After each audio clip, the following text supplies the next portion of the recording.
أعوذ بالله من الشيطان الرجيم بسم الله الرحمن الرحيم. The Honorable President, the Honorable Chief Guest, the Honorable Teacher and dear audience, please at first take my salam. Assalamu alaikum wa rahmatullahi wa barakatuh. My name is Arkanon Sirat. I am a student. I studied at Idilpur Islamia Salamia Dakil Madrasa.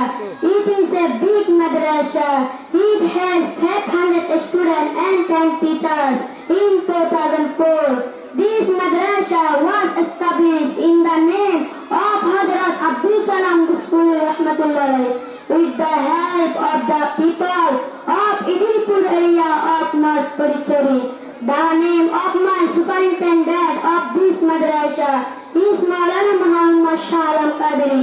He is a very talented person. All the teachers of this madrasa are very qualified and expert, also gentlemen.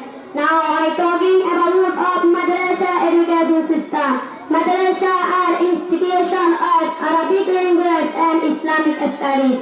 Madrasa education is necessary to know our holy prophet Hazrat Muhammad sallallahu alaihi wasallam.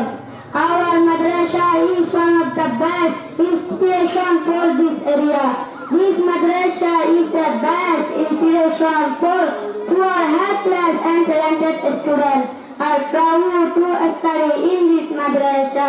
I personally request all guardians visit our madrasa and then admitted your children in this madrasa. I conclude my speech here. Assalamu alaikum wa rahmatullahi wa barakatuh.